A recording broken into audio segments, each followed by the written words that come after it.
Hey guys, just a quick video today on installing a battery tender on the Aprilia Tuono V4 Factory. I have the 2021 model. Of course, this is good for the 21, 22, 23 models, and also relevant for the RSV, the RS660, and also the Tuono 660 models, right? So effectively I'm having the up map, and especially during winter time, there's just a lot of drains that could be happening, especially if you're not riding your bike as much.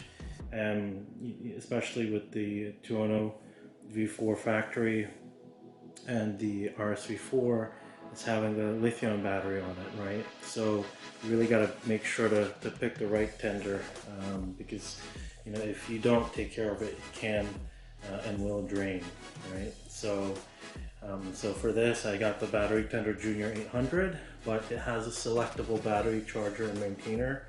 Specifically, you could see it's good for the lead acid, the AGM, and the lithium, right? So it's having not only the battery tender itself, the charger itself, but it's also having the relevant connections, especially to hook up to the battery. And simple enough, right? So I use battery tender products, everything from my Ducati to my E46 M3 is using it.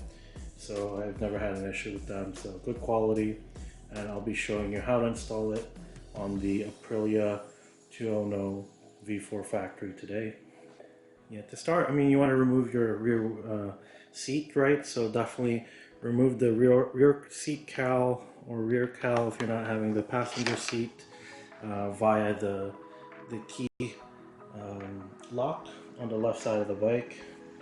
Also, if you look into the seat, I'm going to bend this back and you can see there's a 4mm screw there and a 4mm over here.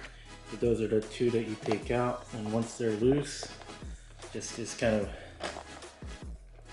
slides back. Make sure not to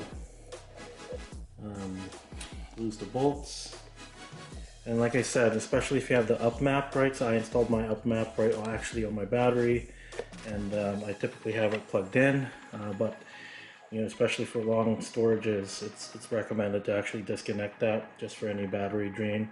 And from this standpoint, you'll have access effectively now to the positive and negative sides of the lithium battery, right? So just make sure everything's disconnected.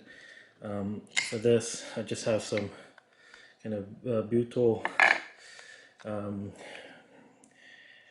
adhesive here, right? So there's nothing directly to the battery. And there's a few ways you can do this. My hands are small enough that I can actually sneak in here and remove, right, these nuts on top of the battery.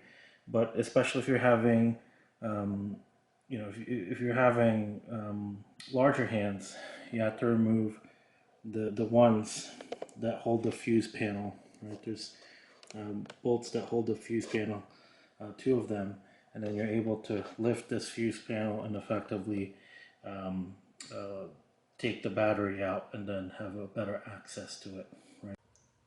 So as far as the battery tender itself, within the package, you're getting the battery charger, right? You're getting installation instructions, and then you're also getting the bike lead, right, which is fused, and that's the one I'm going to be installing on the bike, and also alligator clips, right, which is also fused.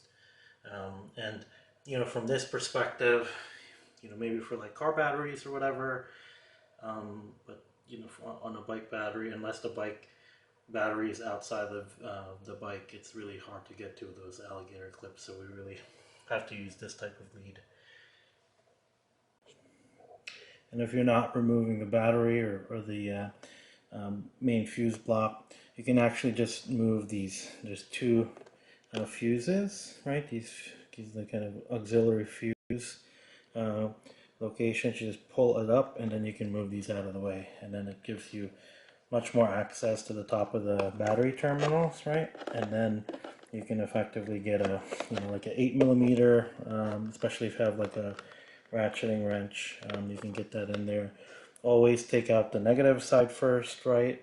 And then the positive during the removal process, and then during the installation process, you want to do the positive cable first, then the negative, right? So that's the order of operation. I'll be installing now the leads that came with the battery tender. Okay, and then from a lead standpoint, right, so the positive is going to be here, right, so the red, and then the black will be the negative, right, so I already removed the negative side. This is the bolt that's holding it up top from the battery terminal, and then the spacer that sandwiches between the cable and then the battery, right, so make sure not to drop that. There's one in the positive, one in the negative, and what's so I'm just gonna route, right, hook up the positive first, and then run it underneath this bar, and then I have a little bit of the slack here, and I just want to make sure it's not, you know, it can tuck in like this. So effectively just being able to pop the rear seat cowl and then being able to just connect directly with this connector, right? And you know, I think it's a good idea, especially, you know, to if you have like a label maker or something like that, just try to annotate, even just tape and write it on there that, you know, this is a lithium battery, right? So that if you're a shop or anywhere else, that people are not accidentally putting a battery tender that's for normal, you know, batteries, not a lithium battery. All right, so everything's now installed, right? So I have the lead, just kind of, you know, being able to pull this one out and then put this one in. Of course, making sure that you're not having interference with the mechanism for the rear cowl or rear seat latch release. And then what I was able to do, just like from an orientation standpoint, what I did was both on the positive and the negative side, you can see how it's routed, right? So like this kind of offset, like I would say like this part, right, is facing up, and then the flat side is in the bottom here, right? So effectively what's happening is, it's easier to see in the negative side because there's no cover, is that it's the battery first, then the tender spacer, then the spacer that goes between that came factory with the bike, right? The spacer that came between the cable and the battery, and then the screw, right? This way, you can of course install it up top, but you could see where the issue becomes, right? Once you have the cover side, then you'd have to like either cut the cover, then it's not completely, at least here, when you have the spacer, you have the tender in between the spacer and the battery, you're able to still cover it without needing to cut anything, right? You can see it's still very much protected, and I just followed through the same way on that side. I didn't need to, again, my hands are a little bit smaller. I didn't need to remove this fuse box, the main one. I just pulled these auxiliary fuse boxes out, and they just pop out, and I was able to gain access there.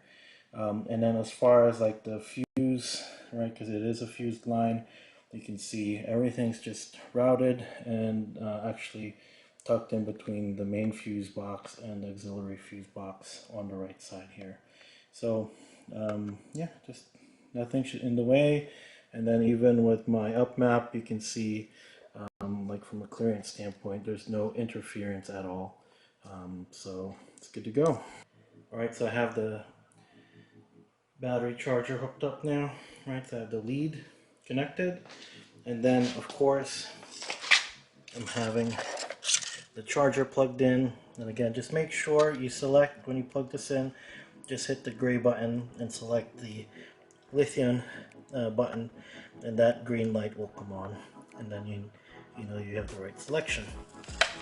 And then overall, pretty easy install, and definitely, you know, some people are getting quoted like an hour to put this on, and you know, this is definitely from a difficulty level, very low difficulty. Just take your time, you know, maximum 20-30 minutes, Yeah, it's really not that difficult, guys. So highly recommend you guys do this yourselves. And if you have any questions, of course, just let me know. And if you found this helpful, definitely thumbs up on the video. And if you haven't yet, definitely subscribe to the channel. Until next time, take it easy, guys, and stay safe out there.